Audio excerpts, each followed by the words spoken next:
Hi, we're back for another episode of Ask Your Pastors. Clay asked me to let you know that he is here under duress today because of the question that we are addressing. We get questions a lot, and actually just a couple weeks ago in a class Clay and I were both in, the topic came up about the Old Testament law and the Ten Commandments. Do we as Christians have to keep the law? Should we keep the Ten Commandments? Which seems like maybe on the surface a really easy question to answer. Well, of course, we shouldn't murder people. We shouldn't commit adultery. We shouldn't steal. Those are good. But then when you start talking about, well, what about the Sabbath? What does it even mean to not take the Lord's name in vain? And so we're going to talk today about our relationship to the law. Should we keep the Ten Commandments? And then in episodes to come, maybe we'll get into some of those specific laws, like the Sabbath, like not taking the Lord's name in vain. What do those mean? How do they have significance for us today? The reason Clay's here under duress is because we just spent a long time talking through this and talking ourselves in circles. This is a very complicated subject, the Christian's relationship to the law. And so we're going to do our best to be helpful to you. But I'm not sure at this point, after we've talked in enough circles, Clay, that we're confident we may actually be helpful. I don't know. What do you think? That's exactly right. I'm not sure that I can be helpful, but I am counting on you to bring structure here. All right. So let's jump in with this. I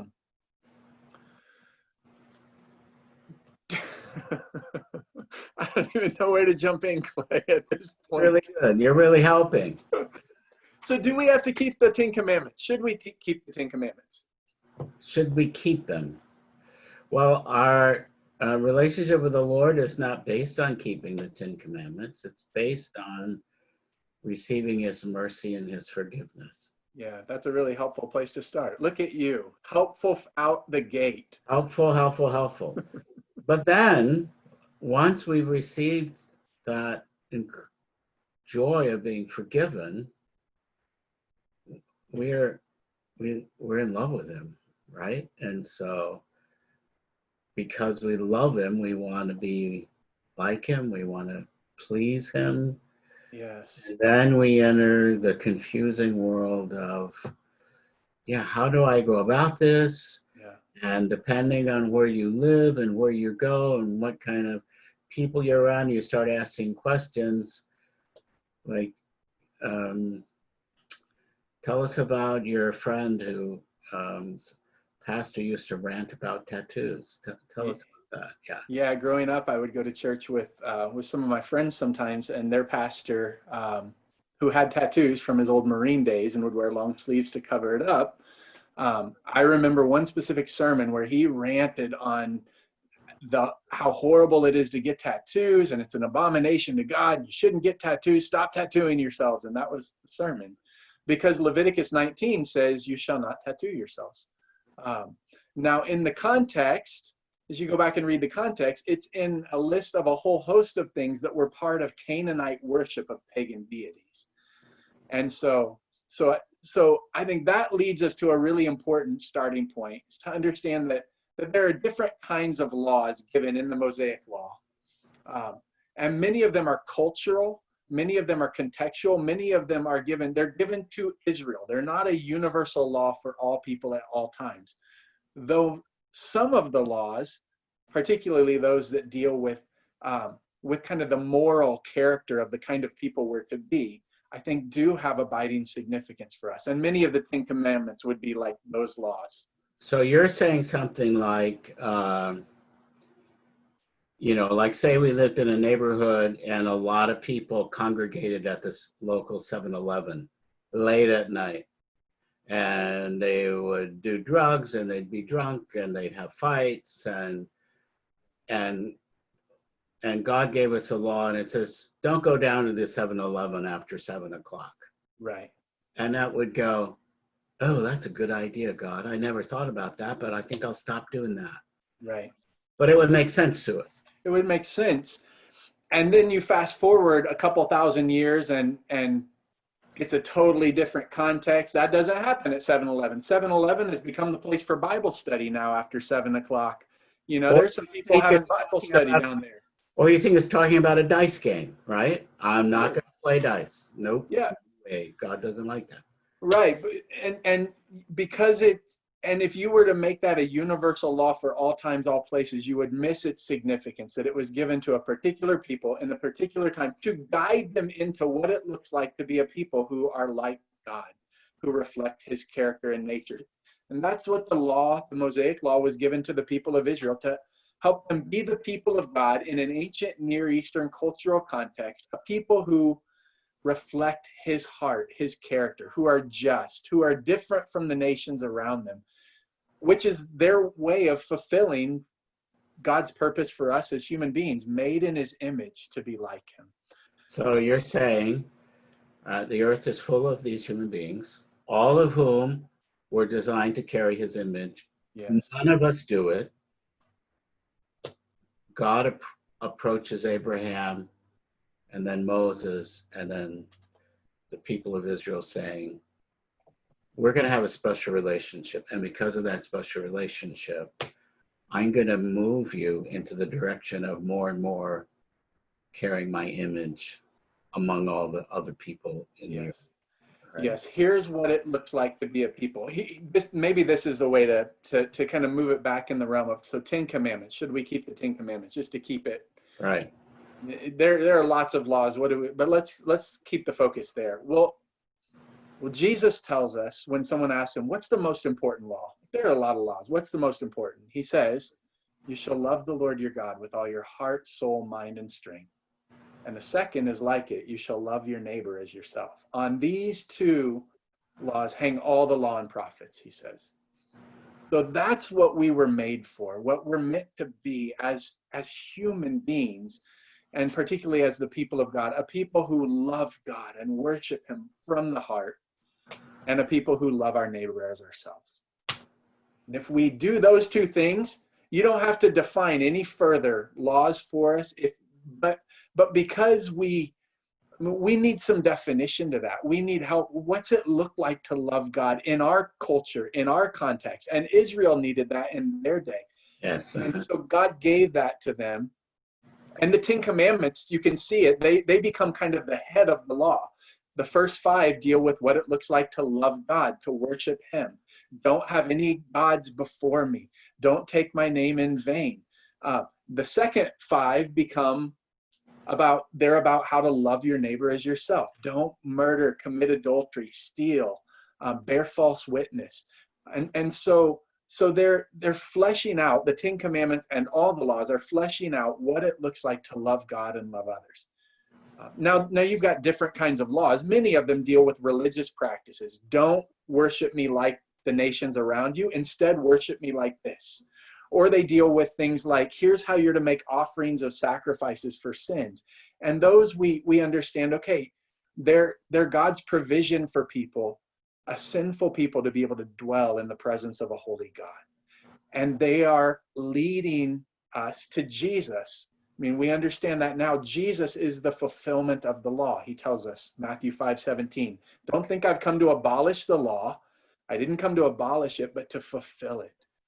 He fulfills it by being the righteous human being who perfectly images God and keeps the fullness of what it means to love God and love your neighbor as yourself. He also fulfills the law in the sense that he fulfills all the sacrifices and the clean and unclean laws. Well, now in him, we can approach God. In him, we're made clean. And so in that way, things change for us in relationship to the law, because we relate to God through Jesus now, not through trying to keep the law, but through trusting Jesus and then letting him lead us in what it means to love God and love others. And the law becomes a help to us. The 10 Commandments become a help to us because they reveal to us what God cares about and aspects of what it looks like to be a people who love our neighbor as ourselves, as do Jesus' commands for us. It's not just that we throw out all commands and say, well, I'm just going to feel out what it feels like to love God and love neighbor. Well, we need guides and helps, because our hearts can, the image Jesus gives us, he says, I'm going to write on your hearts my law. That's the new covenant. We're not people of the old covenant, the Mosaic law, in the sense that that's our way to relate to God. We're people who God is putting new desires, a new heart, his spirit in us to keep his law from our hearts. And then when we encounter the commands of God to love your neighbor as yourself, in the Sermon on the Mount, where Jesus says, you've heard that it was said, you shall not do this, but I tell you, if you even do this, you've missed the heart of the law, which was righteousness from the heart. Well, now as people who have been given a new heart, those commands, we meet them and they become like a mirror on us, and they draw out our desire. They show us what we were meant to be as people who are like God. And they convict us where we're falling short, and they, as the law was intended to do, they cause us to run to Jesus, to say, Lord, help me. I can only do this by your grace, by your work, by your spirit in me. Yeah, something like that. Something like that. Thinking, yeah. Yeah. I like to, it's not just we're not talking about a self-improvement program, where we just become better people, even though becoming more and more like the image of God is certainly about being more human. But I think even in the beginning in the tabernacle, where Aaron's sons, they get toasted because they've offered strange incense to God. Because we're dealing with it, we're not dealing with a rule, we're dealing with a being who's different than us, who is the source of everything. Yeah. And,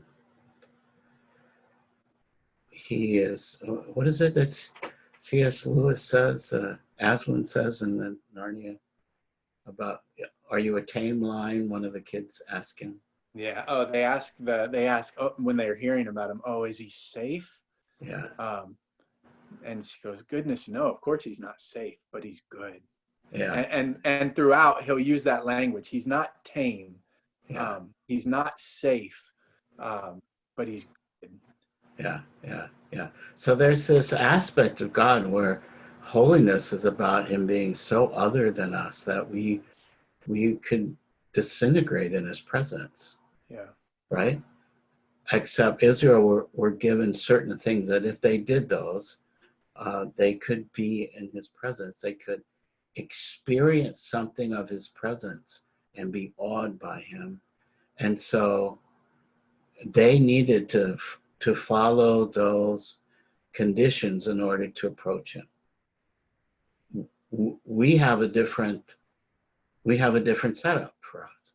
Right. Because we approach him through Christ and through receiving the mercy of Christ and the blood of Christ upon us, the forgiveness of God through Christ for us. And that allows us to approach him. Right. So those laws that have to do with approaching God are, they're like, is it redundant? It's like they've been replaced. They're retired. They're not Right. no longer necessary. Yeah. Yeah, and that's a really great, really helpful idea. And then one to go with that is, and this is maybe my favorite piece to kind of think about the law is just the purpose of God from creation all the way through to redemption was to create a people who know him and who bear his image, that we get to be like him and know the joy of being like God. God is love, and he makes us to know and experience his love, and then to get to be vessels who give that love to others. And so that's his purpose in creation. And in entering into covenant with Israel, the people he set his love on, he then says, now be this kind of people, a people who are just, who treat others with justice, a people who love your neighbor as yourself. And he spells out what that looks like. One example, they were to be a people who, they weren't to harvest the edges of their fields. They were to leave them for the poor, because God cares for the poor. And so in doing that, they would get to reflect something of God's heart and God's character by leaving the edges of their field unharvested, so the poor would have something to come along and to feed themselves. So we look at a law like that and we think, well, how that becomes helpful to us, it shows us as God's people, we're meant to care about justice. We're meant to care for the weak and the needy because God is a God like that. But that doesn't look in our day the same as it looked for them. So the principle underlying that law is be like God, who cares for the poor and the needy, who is generous and kind. But in our day, that's going to look different, how we care for the poor. Because the poor don't depend on us leaving the edges of our fields. Most of us aren't even farmers. We don't have fields to.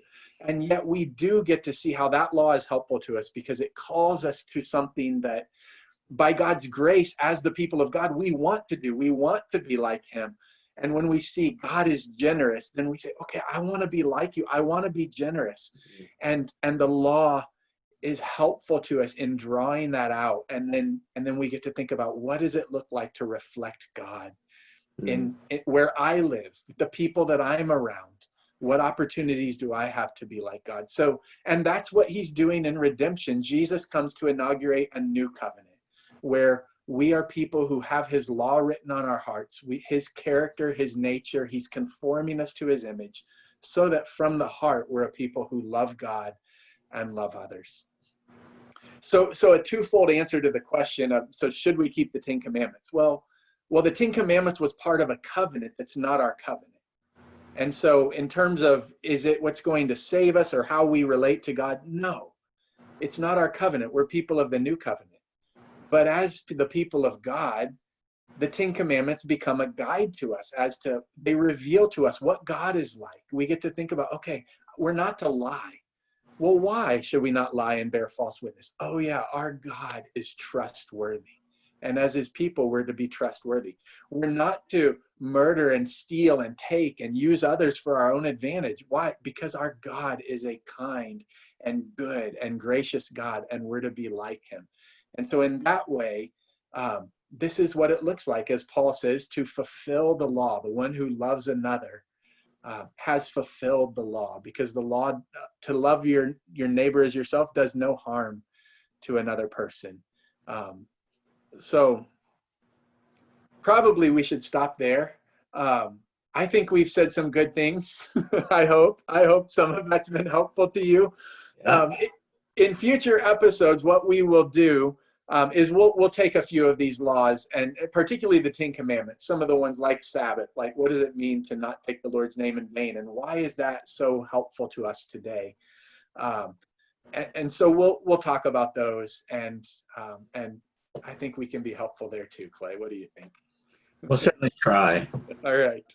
Hey, thanks for joining us today. If you have a question, as always, email them to us at askyourpastors@christianfellowship.com.